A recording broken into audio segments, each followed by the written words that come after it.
तो हमारा next topic alternate current और एसी है। ओके, पर इस टॉपिक में हमें कुछ बेसिक मैथ्स का रिक्वायरमेंट होगा। जो भी इंजीनियरिंग स्ट्रीम के जो बच्चे होते हैं जो मैथमेटिक्स लेके 12th में स्टडी करते हैं उनको तो वो बेसिक मैथ पता है, पर जो बायो वाले बच्चे होते हैं उनको उसका आइडिया नहीं होता है। तो हम इसलिए थोड़ा सा पहले इस टॉपिक को स्टार्ट करने के पहले जितना बेसिक मैथ्स का रिक्वायरमेंट है उसको पहले हम लोग डिस्कस करते हैं और फिर हम इस टॉपिक को कंटिन्यू करेंगे, है ना। तो पहला चीज इसमें आता है एवरेज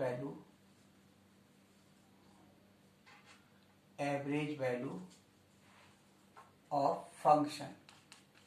कोई भी फंक्शन है उसका एवरेज वैल्यू चाहिए। तो एवरेज वैल्यू, मान लीजिए फंक्शन का एवरेज वैल्यू चाहिए, तो ये इसको ऐसे लिख देते हैं या एवरेज कह दीजिए। तो ये होता है integration function x D x by D x. जैसे एग्जाम्पल में मैं कहूँ आपसे average value of sine x for 0 to पाई। तो हम इसका एवरेज वैल्यू निकालें तो ये होगा integration sine x D x divided by D x and limit goes 0 to pi.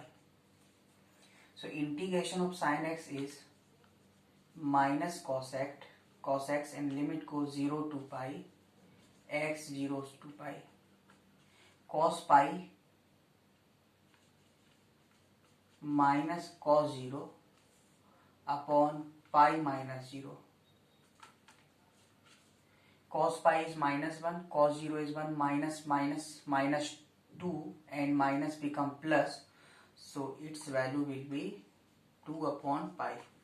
So average value of sin x for 0 to pi is 2 upon pi by average value function method. जो भी इसका तरीका है इससे हमने find out किया तो इतना आया। सेकंड, हम और इसमें चेक करते हैं।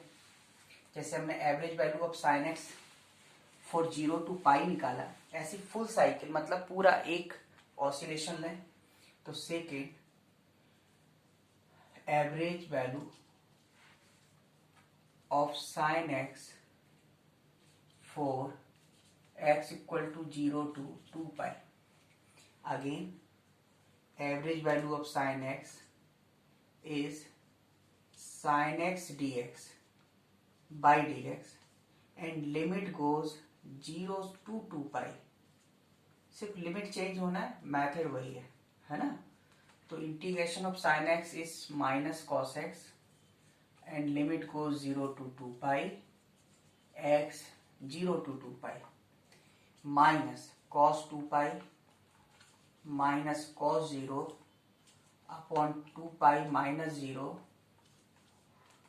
So cos 2 pi means 360, that is 1, cos 0 is 1, 2 pi, so it will be 0.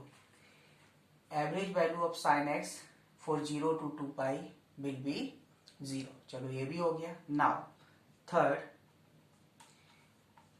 Average value of sign square x for 0 to 2 पाई और 0 to पाई, कुछ भी आप लें, 0 to 2 पाई और 0 to पाई, कुछ भी आप कैलकुलेट करें एक ही बात है। आप सॉल्व करके देख सकते हो। जैसे अभी हम 0 to पाई लिख दे रहे हैं, नेक्स्ट में हम 0 to 2 पाई देखें। तो average value of sign square x means integration sign square x D x by D x limit 0 to pi. Sign square x को हम लोग डबल एंगल में चेंज करें, so it become 1 minus cos 2x divided by whole divided by 2 dx and limit 0 से 0 to पाई। अब हम लोग इसको सॉल्व करते हैं। तो जब हम इसको सॉल्व करें, स्टार्ट करो यहां से, इक्वल टू हाफ तो बाहर आ जाएगा, तो इसको तो उठा के बाहर लिखो। ये dx का इंटीग्रेशन x आएगा और लिमिट पाई माइनस 0 से पाई, तो इतना तो आउटसाइड हो जाएगा। अब इसको सॉल्व करो, integration 1x and integration cos 2x is sin 2x by 2 and limit 0 to pi, so 1 upon 2 pi, x means upper limit and minus lower limit, 0 0 sin 2 pi by 2 means sin pi again 0, so it will be pi only, so 1 upon 2 pi into pi, so it will be half. It's mean average value of sin square x for 0 to pi will be 1 by 2. Now see next, suppose we want to calculate average value of sin square x for 0 to 2 pi. So by same method, only limit change and limit goes from 0 to 2 pi. Rest part will remain same, 0 to 2 pi. Due to this, half common and integration dx is x, and if limit put the limit, then it will become 1 upon 4 pi x minus this and limit 0 to 2 pi change.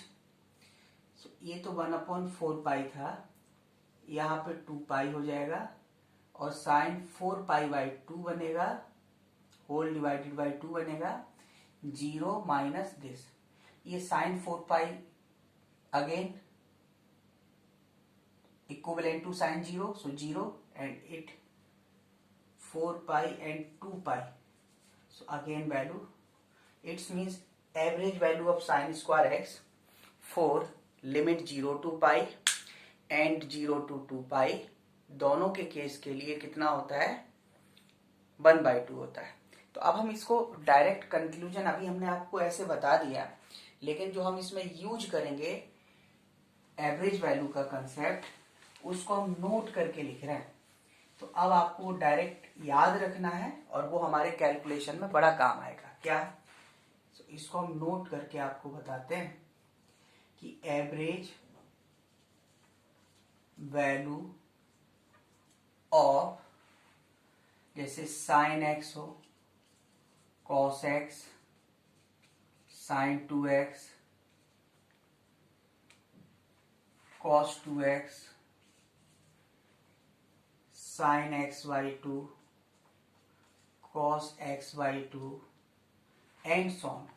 Sign या cosine का single power हो, sine या cosine का single power हो, तो average value of this equal to 0 for full cycle.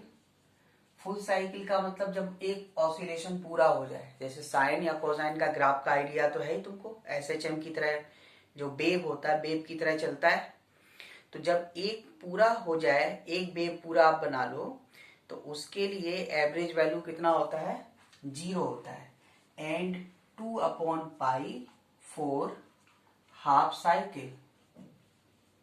आप video को rewind करके देख सकते हो ना, अभी बताया था अभी आपको कि साइन एक्स कोसाइन एक्स का वैल्यू 0 से, यानी साइन एक्स के लिए बताया, पर कॉस के लिए वैसा ही होगा। तो 0 टू पाई के लिए जो एवरेज वैल्यू आ रहा था, वो आ रहा था 2 अपॉन पाई, तो हाफ साइकिल हो गया। क्यों? साइन एक्स पूरा ऑसिलेशन कब कंप्लीट करेगा, 360 डिग्री, मीन्स 0 टू 2 पाई, तो हाफ का मतलब 0 टू पाई, तो हाफ के लिए 2 अपॉन पाई डायरेक्ट यूज करोगे, एंड फुल के लिए पूरा जो आ गया वो 0। इसके अलावा फर्स्ट पॉइंट हो गया, and second average value of square of sine और कोसाइन, जैसे sine square x, cos square x, only sine and cosine relation है, sine square x by 2, cos square x by 2, sine square 2x cos square 3x, cos square 2x and so on equal to 1/2। इसका वैल्यू कितना होगा 1/2 for full और half cycle. चाहे full cycle हो या half cycle हो, दोनों के लिए वैल्यू इसका कितना होता है, एवरेज वैल्यू 1/2। एक तो इस बेसिक मैथ्स का हमें जरूरत पड़ेगा, है ना, जो हमने आपको बता दिया, इसको हम लोग डायरेक्ट यूज करेंगे। अब आते हैं हम लोग दूसरा पॉइंट, वो है कॉम्प्लेक्स नंबर से रिलेटेड, है ना। तो कॉम्प्लेक्स नंबर में क्या होता है, तो सेकेंड पार्ट हम लोग जो स्टडी करने वाले हैं कॉम्प्लेक्स नंबर। तो इन द कॉम्प्लेक्स नंबर, जैसे आप z इक्वल टू लिखा, या आप कोई भी नंबर है, जैसे आपने स्क्वायर रूट -1 लिखा, तो स्क्वायर रूट -1 का वैल्यू होता है, तो ये इमेजिनरी आता है। पर जब ये इमेजिनरी आता है और हम इसके लिए इसका वैल्यू लिखते हैं तो इसको आई से लिखते हैं, आई बोले तो आयोटा, लेकिन अपन यूज कर रहे हैं इसको फिजिक्स में, वो भी करंट वाला टॉपिक है, अल्टरनेटिंग करंट, तो करंट को भी आई से लिखेंगे, तो कंफ्यूजन रहेगा कि हम आई यहाँ पे किसके लिए यूज किए हैं। तो इस वजह से हम यहाँ पे रूट -1 ना लिख को हम आई ना लिख के क्या लिख दे रहे हैं, जे लिख दे रहे हैं, और इसको मैं क्या बोल रहा हूँ, ये आयोटा होता है। तो ऑब्वियस है कि जो जे का स्क्वायर है, अब स्क्वायर करेंगे तो स्क्वायर रूट खत्म होकर कितना आ जाएगा, -1। ठीक है, ये क्या हो जाएगा, -1। तो जब कॉम्प्लेक्स नंबर की बात आती है, तो कॉम्प्लेक्स नंबर में क्या होता है, एक तो होता है जेड, जो लिखोगे आप, एक रियल पार्ट होता है और एक इमेजिनरी पार्ट होता है। तो ये तो हो गया रियल पार्ट, और ये जो हो गया वो इमेजिनरी पार्ट हो गया, रियल पार्ट इमेजिनरी पार्ट। तो जैसे एक्स वाई कोऑर्डिनेट होता था, उसी तरह से यहाँ पर भी हम लोग रियल और इमेजिनरी पार्ट को रिप्रेजेंट करेंगे। कैसे करेंगे, जरा इसको आप देखें। जैसे ये हो गया रियल एक्सिस, जिसको एक्स एक्सिस पर लेंगे, और ये होता है इमेजिनरी एक्सिस। कोई पॉइंट आपने P लिखा x, y, इसका मीनिंग हुआ था, जैसे कोऑर्डिनेट सिस्टम में x, y का मतलब ये x हुआ, ये क्या हुआ, y, लेकिन अब ये कोऑर्डिनेट सिस्टम नहीं है, ये कॉम्प्लेक्स फॉर्म है। तो ये जो कॉम्प्लेक्स नंबर इसका होगा, यानी OP, ये z होगा। तो z में क्या होगा, रियल पार्ट जो कॉम्प्लेक्स नंबर है z इक्वल टू, तो रियल पार्ट x है और इमेजिनरी पार्ट y है। पर इमेजिनरी के साथ हमेशा क्या करोगे आप, j जोड़ दोगे, कनेक्ट करोगे, तो x प्लस जे वाई। तो इसका यदि हमें मैग्नीट्यूड चाहिए, मैग्नीट्यूड ऑफ z, तो इसका मतलब मॉड z। तो क्या लिखोगे, ये डिस्टेंस, ये लेंथ कितना होगा, x by Pythagoras theorem, x square plus y square. ये तो हो गया ऐसे, और आप क्या कह सकते हो, देखो, रियल पार्ट स्क्वायर और plus imaginary part square. Imaginary part तो बाई है ना, जे तो बता रहा है कि इमेजिनरी है, पर वैल्यू तो बाई है।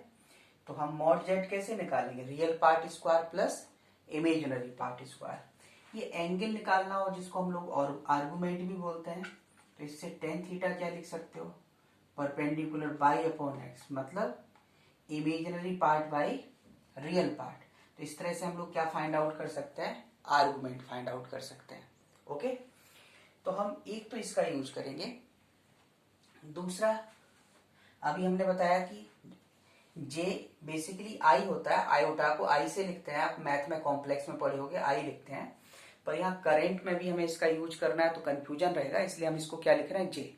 तो square root of -1 equal to j, square करोगे तो क्या आ जाएगा, जे का स्क्वायर -1 हो जाएगा। तो कॉम्प्लेक्स नंबर में दोनों पार्ट होगा, एक रियल होगा, एक इमेजिनरी। रियल पार्ट को हम एक्स एक्सिस पर लिखेंगे और इमेजिनरी पार्ट को कहाँ लिखेंगे, बाई एक्सिस पर, ठीक है ना। जैसे हम सिंपल एक एग्जाम्पल लें, है ना, सिंपल एग्जाम्पल ये ले लें हम कि कोई नंबर हमारे पास है, जैसे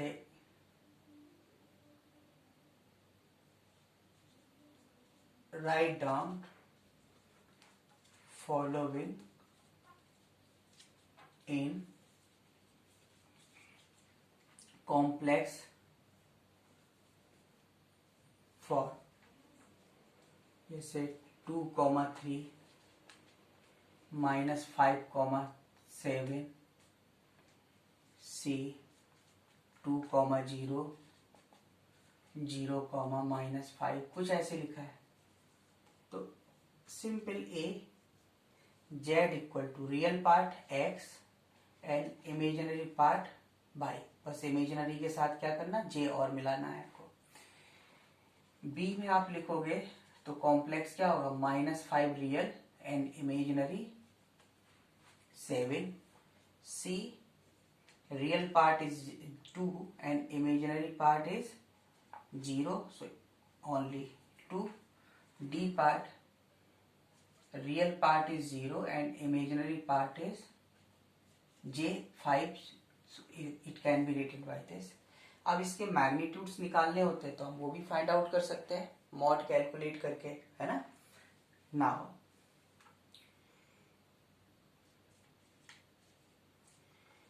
if z equal to x plus jy, then conjugate of z equal to लिखते हैं हम z bar, conjugate of z को क्या लिखेंगे, जेड बार। और इसमें क्या करते हैं, सिर्फ रियल पार्ट तो ज्यों का त्यों लिखते हैं, इमेजिनरी पार्ट प्लस होगा तो माइनस हो जाएगा और माइनस होगा तो प्लस हो जाएगा, ठीक है। तो ये इसका कंजुगेट पार्ट होगा। तो कभी भी हम लोग जब कॉम्प्लेक्स नंबर को उसी कंजुगेट के साथ मल्टीप्लाई करें तो देखो क्या होगा, x plus j y and x minus j y, a plus b a minus b by factor method a square minus b square, that is x square minus j square and by square. We know j square equal to -1, so x square minus of -1 by square minus minus plus, so it will be x square plus by square. तो z into z bar equal to x square plus by square, और we can say mod z square. Okay, तो conjugate हम क्या करेंगे, conjugate में हमें कुछ नहीं करना है, जो इमेजिनरी पार्ट है उसको खाली हम लोग चेंज करते हैं। इससे रिलेटेड जैसे एग्जाम्पल देखें हम, ये है find conjugate of following a z equal to 2 plus 3j, b z equal to -2 plus 3j, c z equal to -2 minus 3j, कुछ भी ऐसे लिखा मैंने, and d z equal to 5j and e z equal to 2। See a part, conjugate of this z, real part remains same but imaginary part will change. If this part is plus, then in conjugate it will become negative. See B part, conjugate of this is real part remains same, that is -2, but imaginary part will change. So this is +3, so it will become -3j. C third part, z bar, real part remains same but imaginary part will change. If this is minus, then imaginary part will be plus. Now D, z bar will be -5j. Okay, now E, real part remains same but imaginary part will change. यहाँ imaginary है ही नहीं, इसका conjugate भी क्या रहेगा, same. इसमें real नहीं है, पर रियल तो चेंज होता नहीं है, चेंज किस में होता है, इमेजिनरी में। तो सिर्फ हमें उसको क्या करना है, चेंज करना है। ओके, तो ये हमें कुछ कंसेप्ट हैं जो इसमें हमें अप्लाई करने होंगे, बस इतना सा हमें काम करना है। अब इसको हम कैलकुलेशन में किस तरह से यूज करेंगे, एक बार इसको और देख लेते हैं एक एग्जाम्पल लेके। पर इसको हम लोग जान जाएंगे, सीख जाएंगे, तो हमको तो एसी पढ़ना समझना आसान हो जाएगा। तो example, suppose z equal to 2 plus j 1 minus j upon 3 plus j, calculate mod z। See solution, z equal to 2 plus j 1 minus j 3 plus j. First solve numerator, तो इसको मल्टीप्लाई करेंगे 2 minus 2j plus j and minus j square by 3 plus j। So z equal to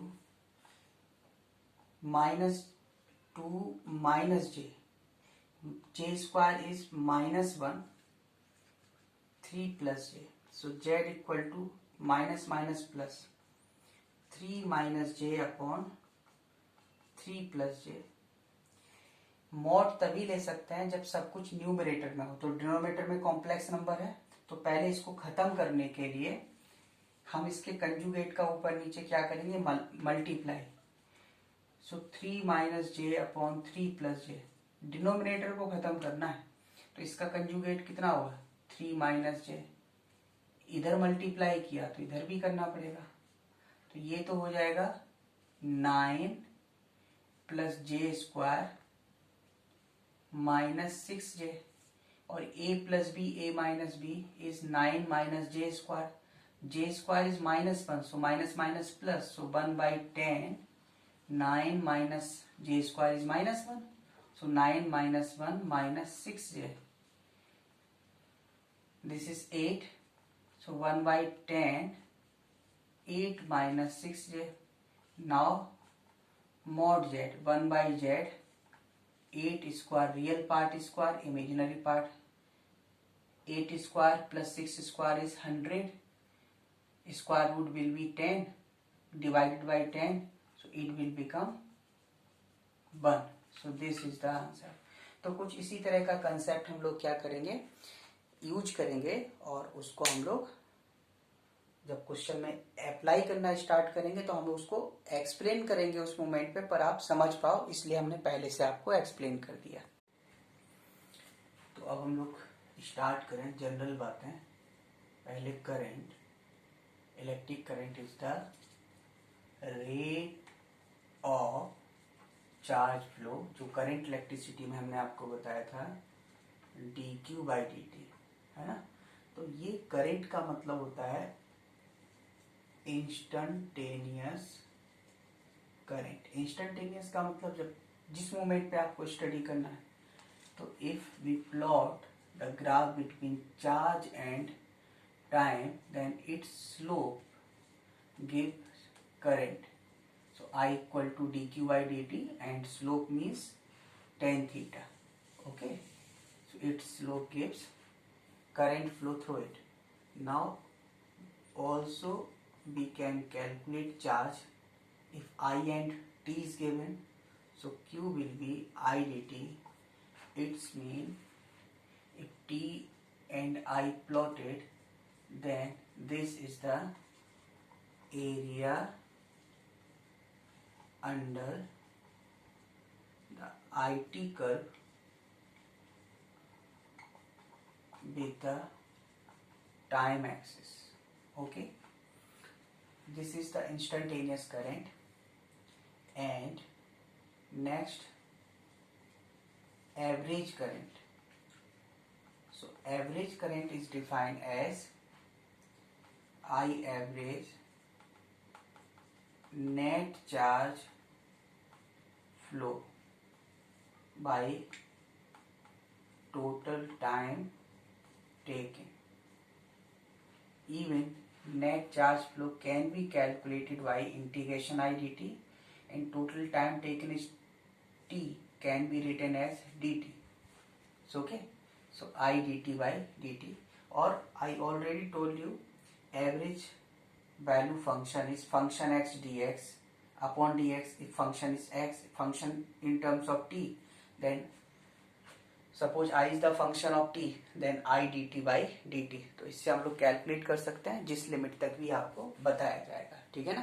तो ये हो गया हमारे पास average current. Average current को हम एक और फॉर्मूले से फाइंड आउट कर सकते हैं. समटाइम्स ऐसा होता है कि बहुत सारे करंट एलिमेंट्स करंट फ्लो करा रहे हो, तो आई एवरेज फिर हम लोग ऐसे भी फाइंड आउट करते हैं. I1, I2, I3 and so on by n if there are n currents.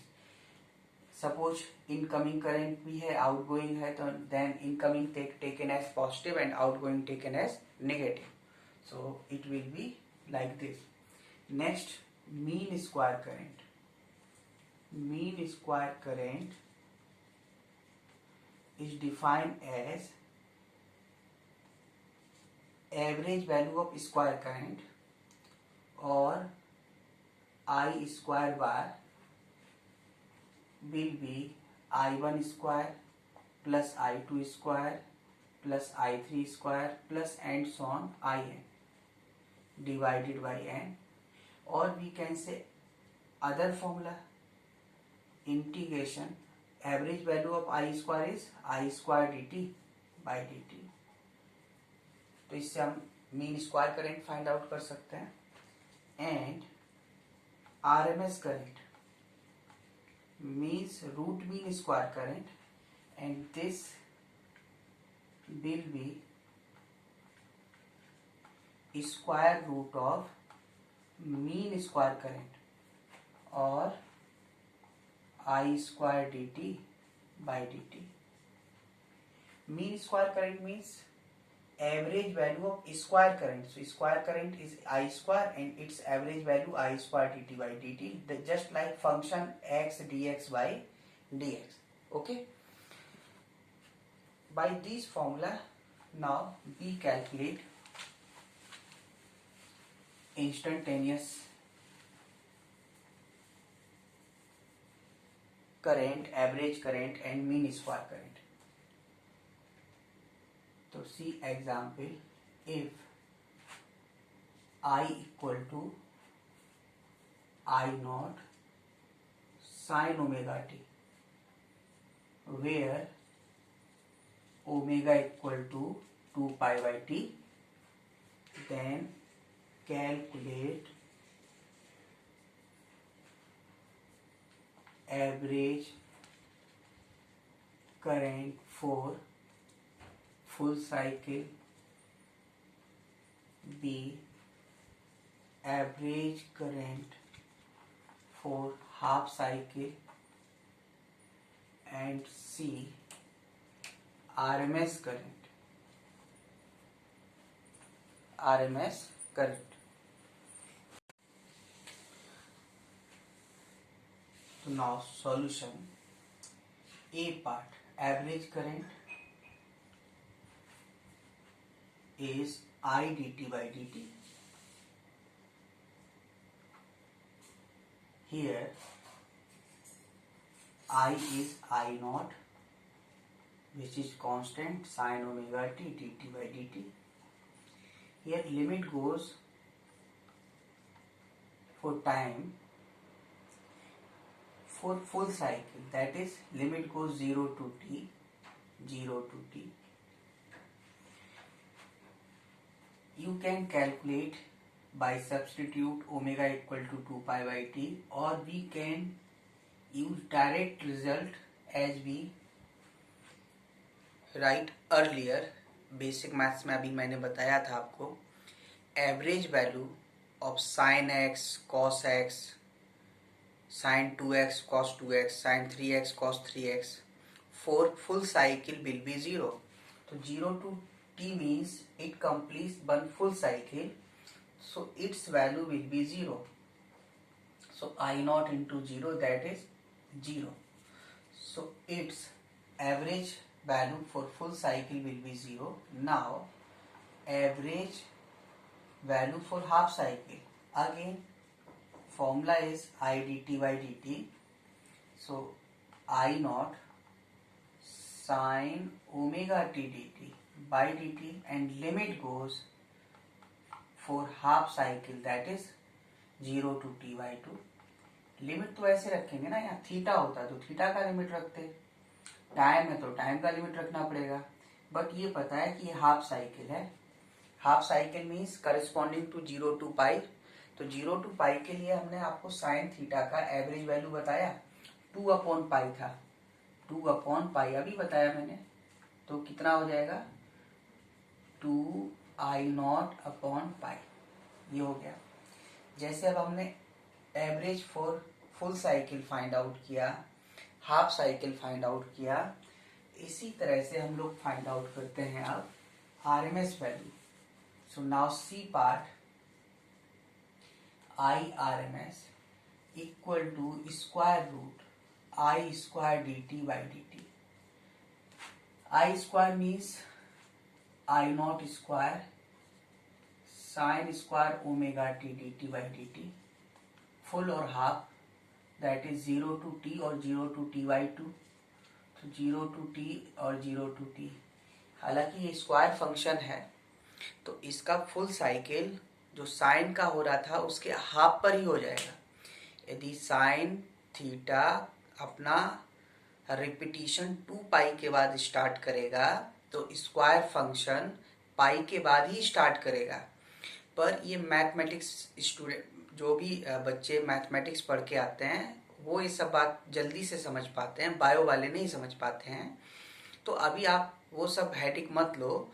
तुम्हारे लिए full cycle 0 to t time period, angle 0 to 360 degree और 0 टू 2 पाई. हाफ साइकिल के लिए 0 टू टी बाई 2 और angle 0 to पाई, ऐसे सोच सकते हो आप.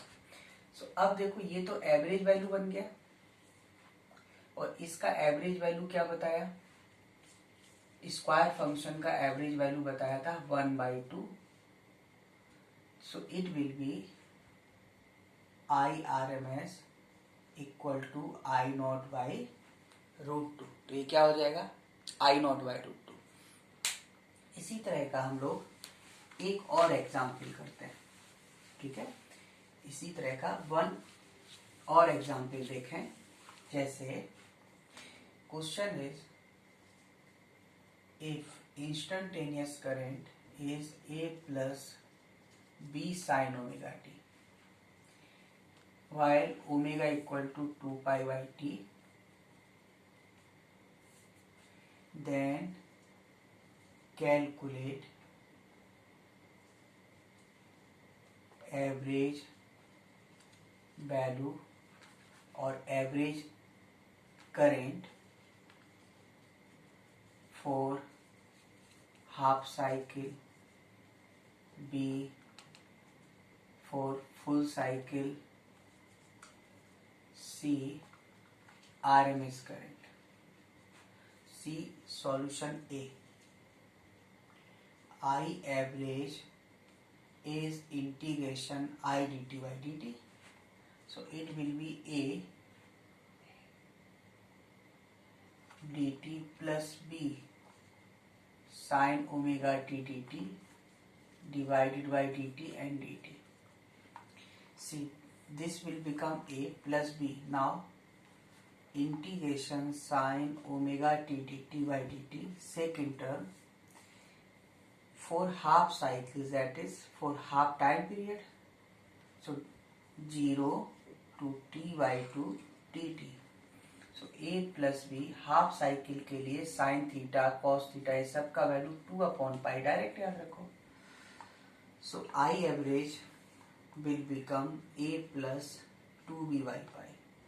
ये हो गया हाफ साइकिल के लिए. अब हम लोग फाइंड आउट करते हैं फुल साइकिल के लिए, ठीक है ना. तो फुल साइकिल के लिए देखो क्या होगा, इसी को रिमूव करें तो now for full cycle I average यही चलेगा, सब कुछ यही चलेगा. Only limit goes 0 to t. If limit goes 0 to t, then for full cycle, average value of sine theta will be 0. So its average will be A only. So its value, average value will be A only. Now see third part. And third part is RMS value. So IRMS equal to square root I square dt by dt. Square of this A square plus B square sine square omega t plus 2ab sine omega t by dt, and limit goes 0 to t. Now separate them. This will be A square dt by dt and limit 0 to t. Second term B square sine square omega t dt by dt, limit 0 to t. Third term 2ab sine omega t dt by dt and limit goes 0 to t. Now see here, A square into 1 plus B square. This is the average value of square sine square theta, which is half.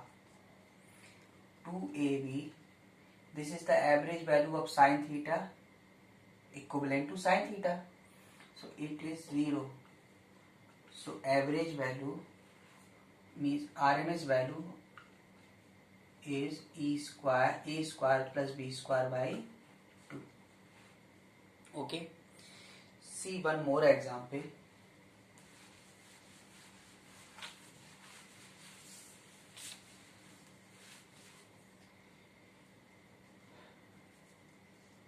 If I equal to A sine omega t plus B cos omega t, then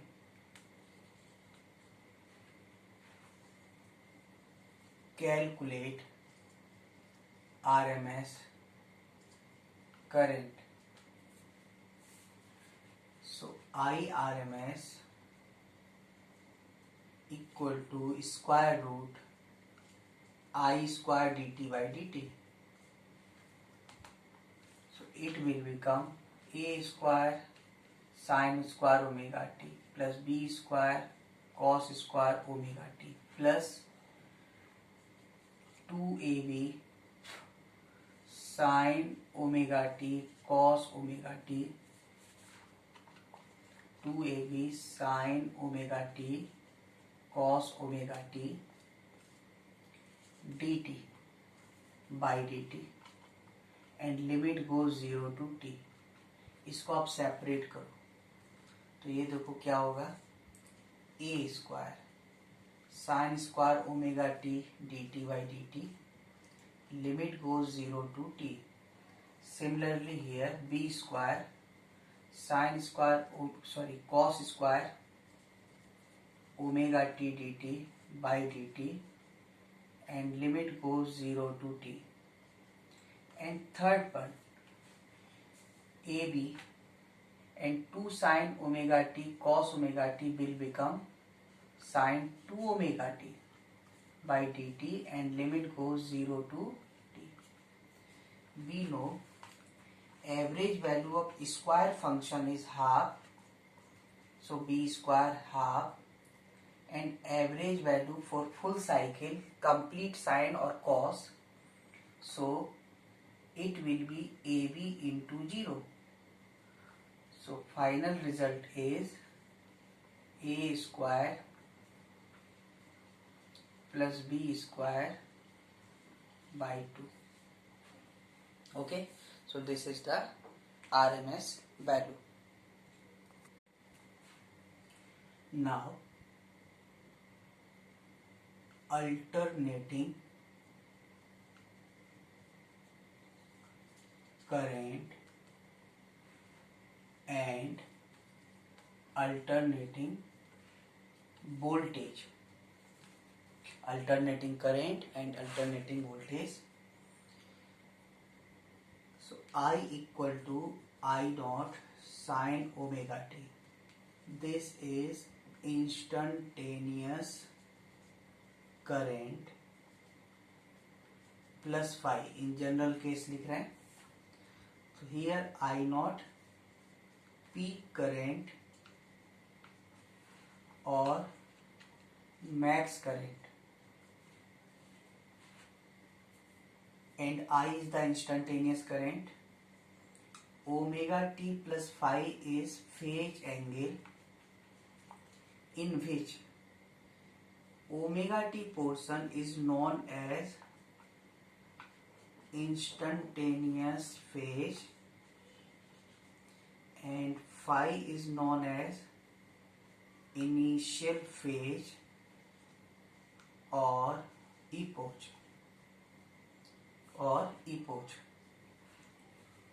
Okay. Now omega is the angular frequency of AC, which is 2 pi by t or 2 pi n. Here n written as frequency f. So f is frequency and t is time period. T is the time period. Okay. So now if I equal to I naught sine omega t plus phi, in which I naught is peak value, then I average, if I equal to I naught sine omega t only or omega t plus phi, then I average 0 for full cycle, 2 I naught upon pi for half cycle, and RMS is I naught by root 2. RMS I naught by root 2 only for harmonic alternating current, in which in the equation of current either sine और cosine term use. Okay. इसका मतलब ये नहीं कि आई naught by root 2 हर जगह होगा, सिर्फ harmonic alternating current के लिए होगा. हार्मोनिक का मतलब हुआ sine and cosine. Okay, sine and cosine. So I R M S equal to I naught by root 2. Similarly voltage V equal to V naught sine omega t plus phi. This is instantaneous voltage.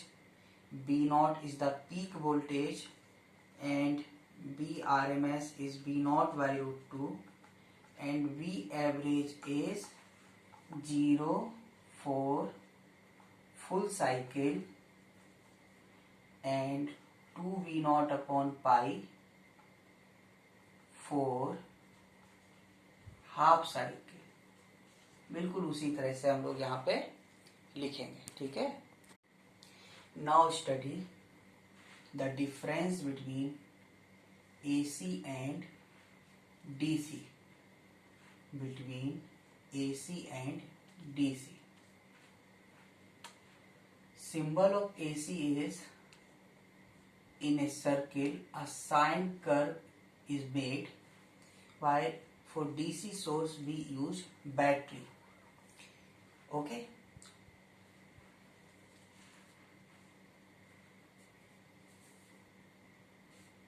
AC जो current होता है, AC current यानी alternating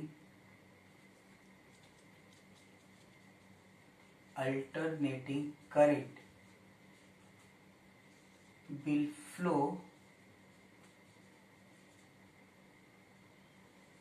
through surface only. Suppose ये marker है और ये conducting है, इससे हम लाइट पास कराते हैं तो इसके सिर्फ सरफेस से पास होगा, वाइल क्रॉस सेक्शन तो इसका पूरा पार्ट है, पर इसके होल क्रॉस सेक्शन से नहीं जाएगा, सिर्फ कहाँ से जाएगा, सरफेस से। जैसे हम लोगों का बॉडी भी कैसा है, कंडक्टिंग है, हमसे करंट पास होगा तो सिर्फ कहाँ से जाएगा, स्किन से जाएगा, आउटर सरफेस से जाएगा, इनर सरफेस से नहीं जाएगा, ओनली फ्रॉम आउटर साइड।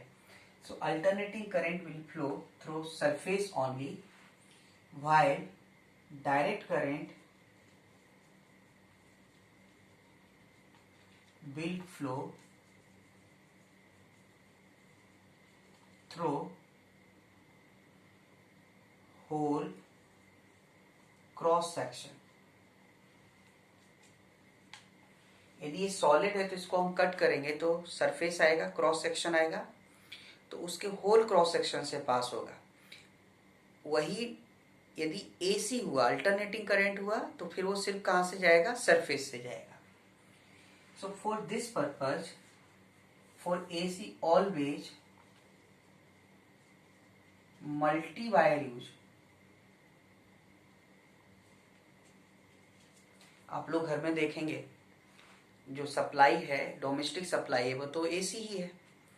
तो आप देखेंगे कि जो डोमेस्टिक सप्लाई एसी है, तो घर में जितने भी वायर होते हैं वो सब कैसे होते हैं, मल्टी वायर होते हैं। हमारे पास कोई कॉपर वायर, उसको आप उसका प्लास्टिक निकालोगे ऊपर से, तो आप देखोगे कि उसके अंदर बहुत सारा कॉपर का पतला पतला वायर आपस में कलेक्ट करके उसमें डालते हैं, ठीक है ना।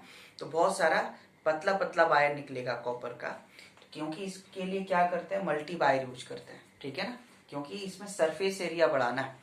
तो सरफेस एरिया बढ़ाने के लिए जितने मल्टी वायर आप यूज करोगे, भले ही पतले पतले हैं, वो सरफेस एरिया उनका बढ़ जाता है। तो इस वजह से इसमें हमेशा क्या करेंगे, मल्टी वायर यूज करते हैं। लेकिन डीसी के लिए सिंगल और multi wire can be use. तो इससे तो जो क्या होता है, करंट की होल क्रॉस सेक्शन से पास होना है, तो सिंगल वायर भी होगा तो भी डिवाइड होके निकल जाएगा, अंदर से भी जाएगा, बाहर से भी जाएगा, है ना। तो ये इसके लिए हम दोनों वायर यूज कर सकते हैं, सिंगल भी और मल्टी भी। इसलिए देखा होगा कि जितने भी आप कहें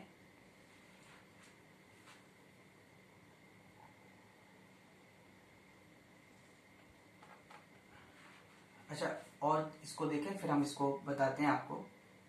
जितने भी फ्यूज होते हैं, जैसे आप फ्यूज देखोगे सीपीयू में लगा रहता है, यूपीएस में लगा रहता है, हम लोगों के पास घर में एक्वा गार्ड लगा रहता है, उसमें लगा रहता है। एक फ्यूज होता है, पीछे आप उसमें देखोगे, उसको निकालोगे तो एक कैप्सूल टाइप का एक चीज होता है, कैप्सूल की तरह होता है, ठीक है। तो वो जो जितने फ्यूज होते हैं वो सिंगल वायर के यूज होते हैं। तो सिंगल वायर का यूज करने का पर्पज क्या है, क्योंकि सप्लाई तो डोमेस्टिक मिल रही है। यदि वो मल्टी वायर यूज करें तो उसमें क्या होता है कि यदि अमाउंट करंट का ज़्यादा हो गया, उसने करंट को डिवाइड कर दिया, तो पता चला कि वायर तो मेल्ट होने से बच गया, लेकिन अंदर जहां पर भी वो सप्लाई हो रही है उसको डैमेज कर सकता है। सिंगल वायर यूज करने से क्या होता है, उसको डिवाइड करने का मौका ही नहीं देगा कि तुम डिस्ट्रीब्यूट हो जाओ, वो डिस्ट्रीब्यूट होगा ही नहीं, क्योंकि वही अकेला वायर है। तो जैसी करंट ज्यादा होगा वो क्या करेगा, हीट से क्या हो जाता है, मेल्ट हो जाता है, क्योंकि उसकी सस्टेनिंग पावर होती है, जैसे लिखा रहता है 15 एम्पियर का फ्यूज है, 5 एम्पियर का फ्यूज है। तो यदि उससे ज्यादा अमाउंट का करंट उसके पास आएगा तो वो क्या करेगा, मेल्ट कर जाएगा, क्योंकि उसकी मैक्सिमम कैपेसिटी उतने करंट तक बियर करने की है। उससे थोड़ा भी करंट ज्यादा जाएगा तो उसमें इतना हीट जनरेट हो जाएगा कि उसको वो मेल्ट करा देगा। तो जब फ्यूज उड़ जाएगा, फ्यूज क्या हो जाएगा, ब्रेक कर जाएगा, जल जाएगा, तो फिर आगे करंट सप्लाई रुक जाएगा। तो बाकी जो भी जहाँ पे मशीन है, इंस्ट्रूमेंट है, जो कुछ भी है, उसको डैमेज होने से वो क्या करता है, उसको बचा देता है। तो सिंगल और मल्टी वायर यूज कर सकते हैं हम लोग डीसी के लिए, लेकिन एसी के लिए हमेशा मल्टी वायर यूज करेंगे, है ना, जिससे कि करंट का क्या हो जाए, डिस्ट्रीब्यूशन हो जाए। एक चीज और देखें इसमें कि जो अल्टरनेटिंग जिसमें आमीटर वोल्ट मीटर होता है ना, तो इसका जो आमीटर वोल्ट मीटर जो काम कर रहा था, आमीटर एंड वोल्ट मीटर, जो मैंने आपको करंट इलेक्ट्रिसिटी में बताया था, works on the principle of torque on the principle of torque पे काम करेगा, ठीक है ना। तो इसका मतलब यहां पर डिफ्लेक्शन क्या था, डिफ्लेक्शन प्रोपोर्शनल टू आई, या आगे देखें, ये works on the principle of joule heating effect. उसका रीजन ये है, हमने आपको गैल्वेनोमीटर में बताया था कि गैल्वेनोमीटर वर्क किसके प्रिंसिपल पे काम करता है, टॉर्क प्रिंसिपल पर। करंट फ्लो होगा तो कॉइल के ऊपर टॉर्क लगेगा, टॉर्क लगेगा तो रोटेट करेगा, रोटेट करेगा तो वो डिफ्लेक्शन शो करेगा। लेकिन अल्टरनेटिंग करंट में क्या होता है, करंट दोनों साइड जाता है, इधर भी जाएगा, इधर भी जाएगा, इधर भी जाएगा, इधर भी। डोमेस्टिक सप्लाई की बात करें तो 50 हर्ट्ज फ्रीक्वेंसी होती है, मतलब 1 सेकेंड के अंदर करंट 50 टाइम्स इधर जाएगा तो 50 टाइम्स इधर जाएगा। अब कोई कॉइल से पास होगा तो सपोज इधर जा रहा है तो कॉइल इस तरह रोटेट करने की कोशिश करता है, फिर करंट इधर आने लगा तो कॉइल इस तरह रोटेट करने की कोशिश करने लगा। और ऐसा कितने टाइम्स हुआ, 1 सेकेंड के अंदर 50 टाइम्स। तो ये फ्रीक्वेंसी तो बहुत हाई हो गया। तो ड्यू टू इनर्शिया, क्योंकि जब वो यहाँ जाने का सोच रहा था तब तक करंट इधर आने लगा, है ना। तो इधर आने लगा, इसके बाद जब इधर जाने का सोचने लगा तो करंट इधर आने लगा। तो ड्यू टू इनर्शिया हमेशा वो क्या रहेगा, स्टेबल रहेगा, रेस्ट में रहेगा। जब रेस्ट में रहेगा तो वो तो कभी मेजरमेंट फिर देगा ही नहीं उससे कितना भी करंट फ्लो हो। तो इसलिए क्या है कि जो अल्टरनेट करंट है वो टॉर्क प्रिंसिपल पे तो काम करेगा नहीं। तो उसके लिए सोचा गया कि भाई कैसे इसको डिजाइन किया जाए कि करंट की डायरेक्शन पे डिपेंड ही ना करे। तो फिर तो वो जूल हीटिंग इफेक्ट है कि करंट इस साइड जाए या करंट इस साइड जाए, दोनों केसेस के लिए आई स्क्वायर आर टी लिखोगे, हीट डिसिपेशन आई स्क्वायर आर टी। तो आई स्क्वायर यदि नेगेटिव भी हुआ तो फिर उसका स्क्वायर क्या बन जाएगा, पॉजिटिव। तो हमेशा हीट डिसिपेट कराएगा चाहे किसी डायरेक्शन में जाए। तो ये जो जूल हीटिंग इफेक्ट पे काम करता है। तो यहाँ पर जो डीसी सोर्स है, तो डीसी के लिए क्या होता है कि यहाँ डिफ्लेक्शन जो था, deflection theta proportional to current, जबकि यहां पर जो डिफ्लेक्शन है